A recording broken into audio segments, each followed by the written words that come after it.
Nasunog ang bodega ng laruan ng isang department store sa Quezon City kagabi.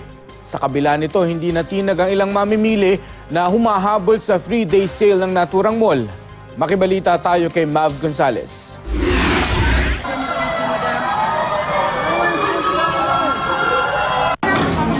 Wala nang pila. May tulog mamaya. Saan po, sir? Kahit may mga bumbero na, tuloy pa rin ang mga namimili sa SM North EDSA pasado alas 8 kagabi. Nasunog ang warehouse sa ika-4 na palapag ng mall kung saan nakaimbak ang mga laruan. Mabilis inakyat sa ikatlong alarma ang sunog. Nung nag-i-start pa lang kami ng operation, kinausap na namin yung mga security dito na evacuate na yung area, yung mall. Mag-evacuate na sila. Kasi baka mamaya biglang mawalan ng ilaw, magkaroon ng stampede. Kaya habang may ilaw, pinalabas na po namin sila.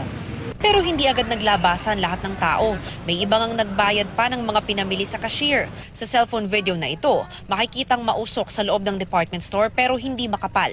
Kaya ang mga tao, tuloy pa rin ang shopping lalo't na taong may sale sa naturang mall. Ang iba naman hindi alam na may sunog na. Ayon sa BFP, makapal ang usok at madilim, kaya zero visibility sa loob ng warehouse. Kinailangan gumamit ng breathing apparatus ng mga bombero. Ang ilan sa kanila, isinakay sa ambulansya paglabas para mabigyan ng oxygen.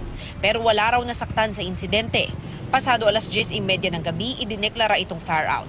Iniimbestigahan pa ang pinagmulan ng sunog at kabuuang halaga ng pinsala.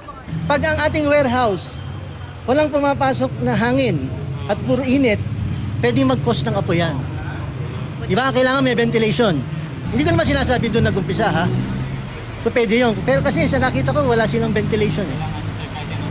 Pero sila malayo, eh. Yung sprinkler po ng SM, gumana po yun. Kaya lang sa tagal kasi masyadong mataas po ang ceiling nila. Kasi yung bago pumutok po yung sprinkler, kasi sa temperature yun, eh.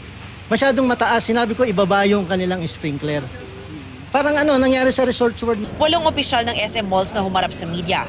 Pero sa kanilang official statement, sinabi ng SM na mabilis na respondihan ng sunog at nagsasagawa sila ng maintenance at clearing operation. Normal din daw ang mall operation at bukas sila hanggang alas 11 kagabi. Mav Gonzales, GMA News.